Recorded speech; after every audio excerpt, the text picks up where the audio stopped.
They laughed at the clown. They always do. Until the clown starts wheeling and dealing with continents on the table. Behind the punchlines, a pipeline and a property grab, laundering influence into money. This episode is about power, hidden behind a punchline. Some say there's nothing behind the act. That the chaos is the point. That the clown really is just a clown. This isn't comedy, it's conquest. Played for laughs until the bill arrives. Stay with me and you'll see where the jokes end and where the real estate begins.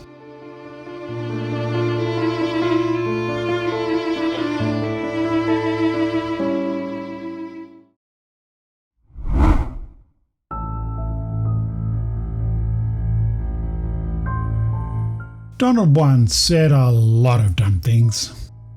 Inject bleach. Windmills cause cancer. Nuke hurricanes.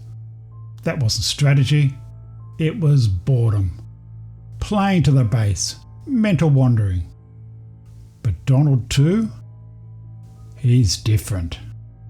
He hasn't lost interest in Ukraine. He's disturbingly focused. He's not blurting. He's planning. And that should terrify you. A bored Donald was dangerous. A focused Donald? Strategic evil. He's not chasing headlines anymore.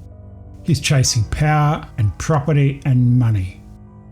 If 19.2 trillion is the prize, then we're all just flotsam under the keel of his icebreaker. That jumbo jet from Qatar. Not random, not idiotic. It was a signal. I want to respond. You know, you to get out of here. What does this have to do with the Qatar jet? They're giving the United States Air Force a jet, okay? And it's a great thing. I'm sorry, I don't have a plane to give you. I wish you did. I take it. I would take it. If your country offered the United States Air Force a plane, I would take it. Okay. To his base, I'm untouchable. To foreign powers, I'm for sale. It wasn't about aviation, it was about dominance. He's advertising. I'm not bound by the law, I'm open for business. And countries I don't even own, they're on the chopping block. Now, maybe it's chaos. Maybe luck and misrule explain it all. Maybe the clown really is just a clown who stumbles into profit by accident. But zoom out to the big picture. The White House, where billionaires openly hand Donald 24-carat gold bars under the glare of media lights. This bond was made in the U.S., California, and the base comes from Utah and is 24-karat gold. And he's not a lunatic, not a moron.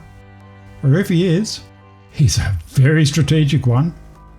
Donald too has said he'll take Greenland, hinted at making Canada the 51st state, annexed Panama, pulled out of the Paris Accord, praised Vladimir, trashed NATO, called the EU a foe, blamed Ukraine for Russia's invasion, sent a real estate agent to negotiate with Vladimir, and now he's launched a trade war that hurts the patriots and battlers who voted for him. The poor pay the tariffs, the rich get the tax cuts. Tanking the economy while calling it beautiful. It might look like lunacy, but what if it's worse? What if he knows exactly what he's doing? Let's be absolutely clear. Donald wants you to think he's random, stupid, or insane. He's smart. The people behind him are smart. He and his backers can see profit, and they're ripping the world apart to pocket their share. The stupid act is just to keep you distracted. Donald acts the clown because it works. The second term isn't chaos, it's a clearance sale, and everything's on the table. People don't take clowns seriously. And that's exactly the cover Donald and his greedy mates need.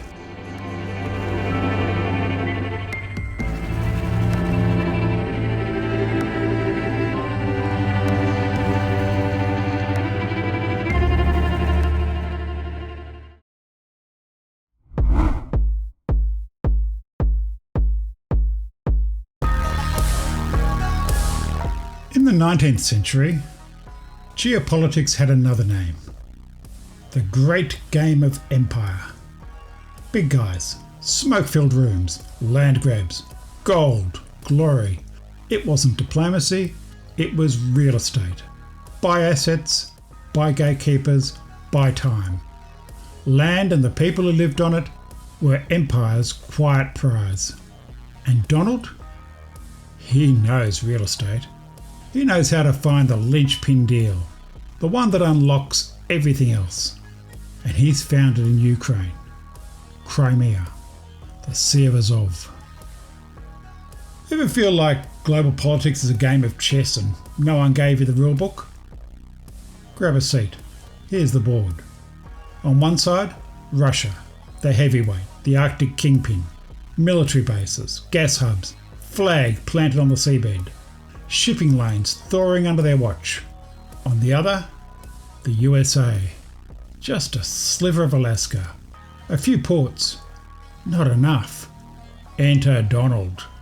He adds real estate value. Wrestles Greenland from Denmark. Svalbard from Norway. Forces Canada to play ball.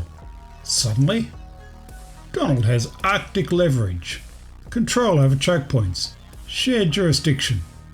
And the law is on his side, thanks to Ukraine, Crimea, the Sea of Azov. Now Donald and Vladimir start the cry. The Arctic isn't international waters, it's an inland sea.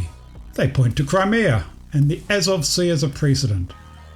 When that sticks, those untouchable resources become negotiable. Some say real estate and personal greed don't control state policy, that governments serve national interests, not private portfolios. We ran the numbers.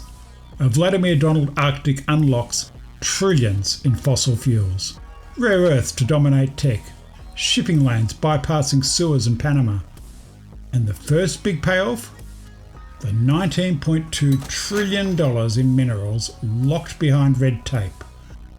Bureaucratic hurdles like environmental protections, indigenous rights. But drill, baby, drill, Donald is onto it. See, we will drill, baby, drill. Drill, baby, drill. We're going to start that day one. And now I fully authorize the most talented team ever assembled to go and get it. It's called Drill, Baby, Drill. He's already got his mates up north mapping it out. 19.2 trillion. Seems fair for all their hard work, doesn't it? Let's visualise that. 260,570 metric tonnes of pure 24 carat gold. Not grams, not kilos, tonnes. Even the villains in Bond films never dared to dream that big. Picture it. Donald chugging Diet Coke, Vladimir sipping vodka, watching 7,178 18-wheelers packed with gold rumble by. Not that they could. Scrape every grain of gold in every central bank on Earth, you'd only have 36,700 tonnes. The world will have to pay them in instalments, I guess. It's a black gold bonanza under thinning ice. The great game never ended. It just moved north. This isn't about climate. It's about control. It's about personal wealth. Control that begins with Ukraine, Crimea, the Sea of Azov.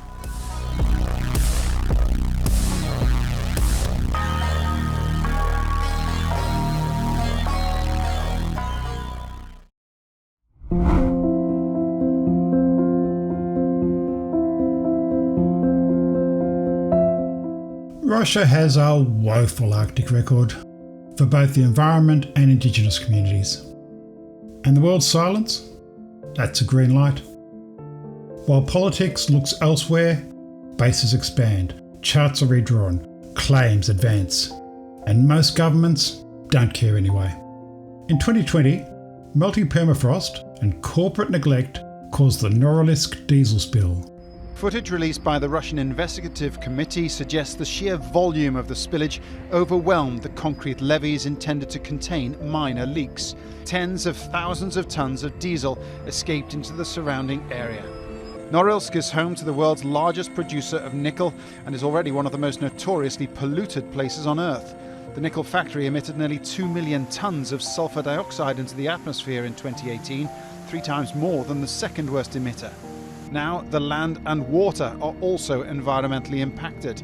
This incident has dumped more than 20,000 tons of diesel and lubricants into the surrounding river system and into the subsoil. 21,000 tonnes into Arctic rivers. One of the worst spills in modern history. The world's response? Crickets. Meanwhile, peoples like the Nenets and Evenk face blocked migration routes, poisoned hunting grounds, total exclusion from planning. Their reindeer herd around oil rigs, their voices disappear into the cold. There's still some oversight. The Arctic Council, flawed but includes Indigenous voices. The UN Convention on the Law of the Sea, weak but requires environmental review. They shine a light, and sometimes light is enough. But if the USA and Russia reclassify the Arctic as internal waters, that light vanishes. No UN law of the sea obligations, no outside observers, no Indigenous seat, no light. And if the Indigenous complain? Well, we've seen how Russia deals with dissenters. And the USA? Hardly innocent. Migrants expelled, civil rights suspended, torture outsourced. You think the Arctic's off limits with trillions at stake? No. They're proud of their energy dominance agenda. On day one of Donald's second term, he signed an executive order unleashing Alaska's extraordinary resource potential. It directed agencies to loosen protections and speed permits, including Arctic and Alaska projects. The heart of one of the most sensitive ecosystems in the Arctic. President Eisenhower set aside the Arctic Refuge in 1960, a refuge preserved for future generations. President Carter in 1980 said, "The closest thing America has to Africa's Serengeti. Oil development will never happen there." These are not just my goals, and they will not be my accomplishments, but the affirmation of our nation's continuing moral strength and our belief in an undiminished, ever-expanding American dream. Donald in 2025 said, "We'll drill, baby, drill." And the world? Nothing. For money, they'll drill through anything. Treaties, ecosystems, villages, sacred ground. We're not just facilitating the slaughter of Ukrainian women and children. We're sacrificing Indigenous communities, narwhals, polar bears, caribou, tundra, coastal plains, and those absurd little Arctic terns that fly all the way from Antarctica just to lay a single fragile egg. The silence isn't neglect, it's permission. Because when money calls, or confrontation feels inconvenient, nothing is sacred.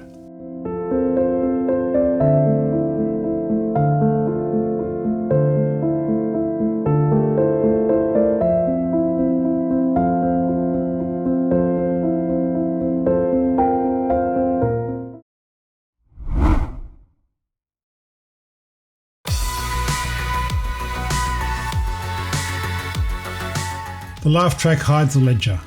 A pipeline and property grab laundered through governance and paid for with influence. Trillions buried under ice. Some still think the Joker act is real. That the clown is just a clown. That the chaos has no architect. The ledger says otherwise. You don't have to agree with me. Just give me your ideas in the comments. If this has earned a nod, a like won't hurt. If you're still walking with me, subscribe before the mask slips again. Next episode we find out why Canada and Greenland are a non-negotiable part of Donald's plan, and why securing them isn't about patriotism, it's about the Arctic chessboard and making himself Vladimir's equal.